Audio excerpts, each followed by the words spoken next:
waxtu wu nekk ñu ngi dem ci seen mbokk yi di leen laaj loolu kay maa ngi wax ne weer wu nekk ñu def suñu gëstu dal di. waaye yéen si loolu rek ngeen waaye loolu nga mun a. da ngeen déedéet mun ngeen def private investigations xaw ñooñu tamit am na fu ñu jaar am na ay maanaam evidence ay nangam sangam yoo xam mun nañ leen seet. ndax Tunkara gëmuloo ne ñun gannaaw suñu liggéey mooy pour ëlbati réew ne la gën a am solo mooy ñu wax nit ñi ne nañ ñu dénk réew ma su nekkee si suñu loxo lu ñu war a gëstu. gaab sa ban kàddu ngay jeexale. li may jeexale mooy bëggoon naa nga gis yi. waaw ndax ñun nataal yi. dañoo ànd ak suñuy poste de santé. gis nga foofu noo ngi yëngu ci aar askan wi ci wàllu moustiquaire imprégnée. moom la ñuy liggéey noonu. yi mooy sensibilisation yeeg yooyu. mu ngi noonu lii moustiquaire yi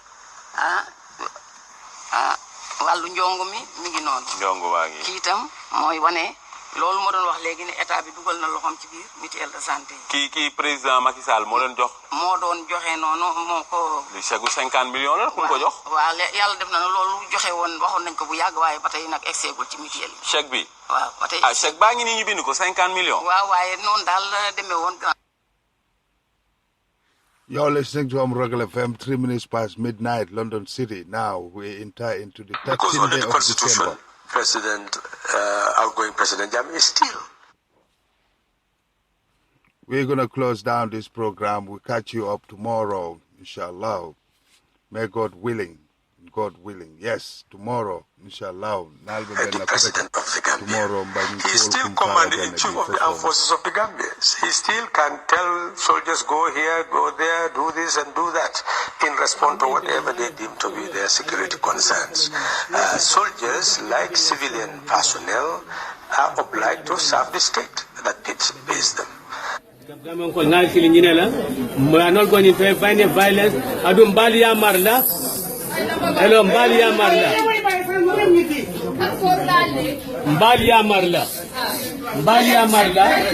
Malafi. Mbali Amarla. Malafi. Nimbitala. Malaf Moenendi. One executive. They are loyal to any executive that had been put in place by the Constitution. So, in short, at this moment, the Constitution puts outgoing President Jammeh in that place. So people should not be worried when they see. Malaf moy morning, malaf moy ni moto ben siloka ya ko moto ni bala pila malaf wala. Bitalo on a peaceful demonstration. Nimme yen soto jeto Gambia le jareta nyala. Natra solo sifa. Dinding natra sifa. Gambia ye. I ask all of you, it's going to be orderly. The leadership, so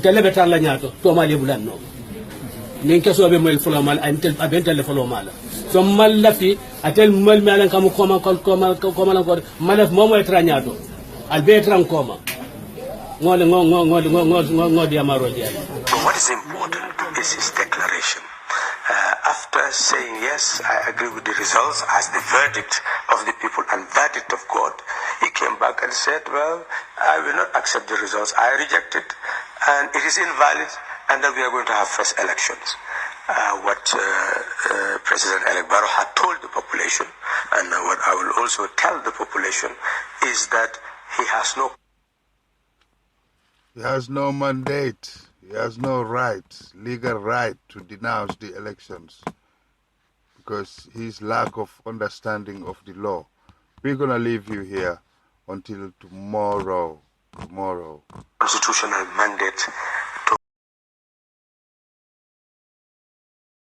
some has accepted and rejected, but it's immaterial to the truth. Because the truth is, only the IEC declares the results of elections. Once they declare the results, that is what stands. You can only go to the Supreme Court and give evidence to ask them to look into the results and request from them to invalidate it. That APRC, any other party, has a mandate to do. If you had put a contender and the contender actually lost an elections, you are mandated under the Constitution within 10 days to put your case before the Supreme Court for review. That is just for review. It does not automatically change. It means that the results as announced by the AIC stands. That is why President-elect Barrow told the nation that he is still President-elect, and at the expiration of the term of office of the President, that same day, the Constitution says he should assume office. You mentioned the 10 days. Yes. We are meant to understand that outgoing President have sent a petition to the Supreme Court. Does this fall on the 10 days? Well, we will not deal with that. You, the journalists, everybody should go to the Supreme Court to see whether any case is filed there on election petitions and tell the nation when it is filed. We can speculate on that. As I said, many pronouncements can be made on the air. They are just information for us to collect, but we must go and check and validate them. As I have emphasized, he has no right to say that the election results are now invalid. He has no such power. They are still valid. He has no power to say we are going to go to have fresh elections. We are not at this moment going to have fresh elections. It is not for him to say so. So what we now have is President-elect who will go to assume office on the day that his term of office expires. And we want those who are interested in that, who are in support of that, whether they voted for President Barrow or not, to focus on that and not to focus on any issue quarreling there. What is he trying to do? He's trying to show too much power. This one want to upset our game. Anybody who does that, you're showing your immaturity because there is no need for reaction. You should focus on preparing yourself for the celebration of ensuring that President-elect Barrow takes over office after President Jammeh's office expires. President Barrow's office is starting January.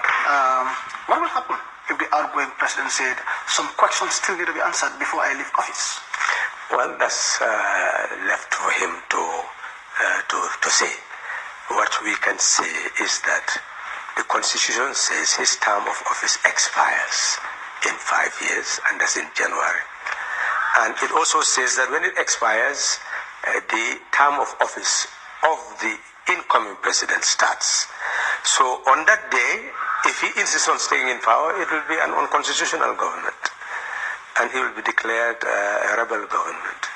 And any force, on that day, all civil servants, all military personnel will be required now to accept that President-elect Barrow is the president of the Gambia and should work with him as the person who is authorized to manage the affairs of the state. And anybody who fails to do so will be a rebel, and obviously that will create problems for the Gambia, but we know that no rebel can ever stay in office. The era of coup d'etat and stay in office for indefinitely has actually passed. You can only create havoc. You can only make a state to be a failed state, like the Libyas, etc. I don't think that is in the interest of the Gambia and the Gambian people. What is very clear now is that when outgoing President Jammeh decided to accept the results of the elections, the whole international community jubilated, nation jubilated, and it is important that we recognize that Gambia entered the history of the world as one of the most democratic nations in the world.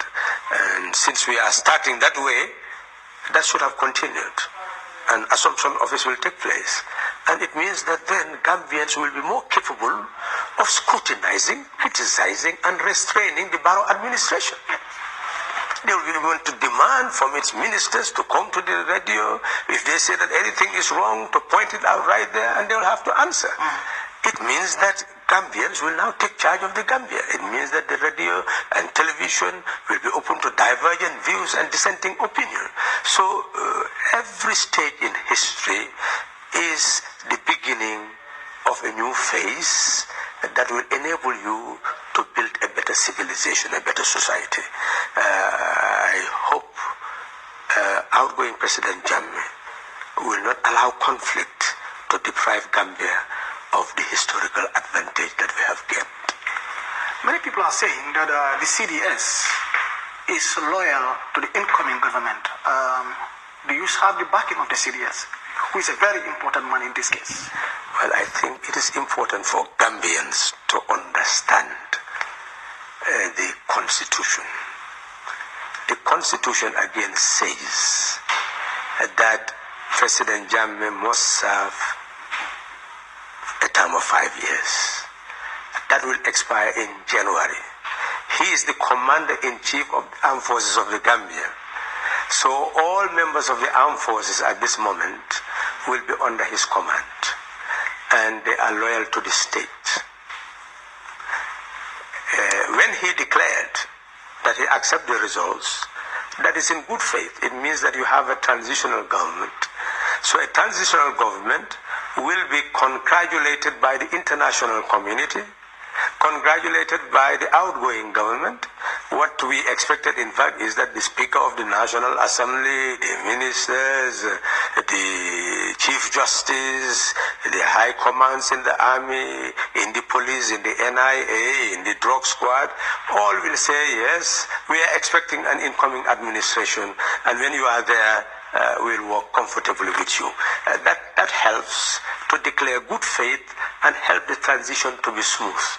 I believe the CDS was moved by that spirit to say what he said, and we should not read too much into it.